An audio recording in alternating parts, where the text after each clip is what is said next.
Beautiful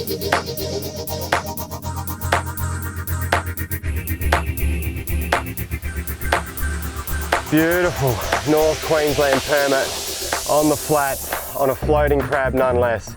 G'day everyone, welcome to this week's Tech Talk. What I thought I'd do is run you through a simple flats kit for when you head north fly fishing. So firstly, the rod.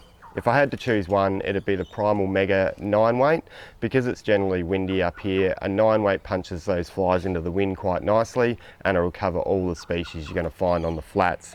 The reel is the Lamson Speedster, and what I really like about the Speedster is not only has it got a smooth drag, but it's got a high retrieve ratio, so you can clear that line a lot quicker with this reel.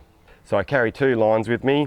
The first one is the weight forward tropical floater from Airflow, and that's really good for fishing crabs or shrimps or any other static presentation. The other line I like to carry on a spare spool is an intermediate, and that's really good for fishing baitfish patterns for things like queenfish and tuna.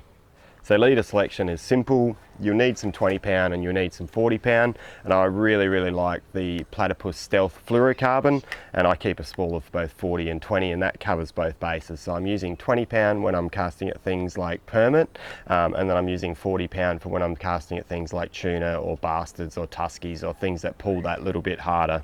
So we all know how many flies there are on the market. It's just ridiculous, but to come up north, you really only need a few patterns. So when you're fishing the flats for things like permits, tuskies and bastards, you need some crustacean patterns. So I like the flexo crabs, and I keep them in both tan and yellow. I have some shrimps and then also some floating crabs when those permit are schooled up. And as far as crabs go, that's about all you need.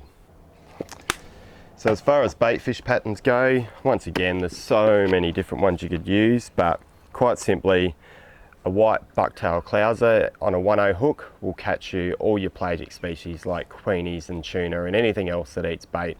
And what I really like is to tie mine in a bucktail, because quite often up here the water will have a bit of colour in it, and bucktail holds its colour in the water rather than a synthetic fly which will go translucent in the water. These hold their colour and the fish can find them very easy. I think the worst thing is if you come up here for the first time is having too many choices. So keep your fly selection very simple, and then you'll spend less time changing flies and more time casting at fish. So just as important as any other piece of your fishing equipment is a quality pair of sunglasses, and I've really been enjoying these Tonics with the photochromatic lenses. Because they distinguish colours very well, they'll help you find those fish on the flats. So you can definitely go all out with your fly fishing gear when you come up north, but these are the essentials that will ensure you have a successful trip when you hit the flats. Got him.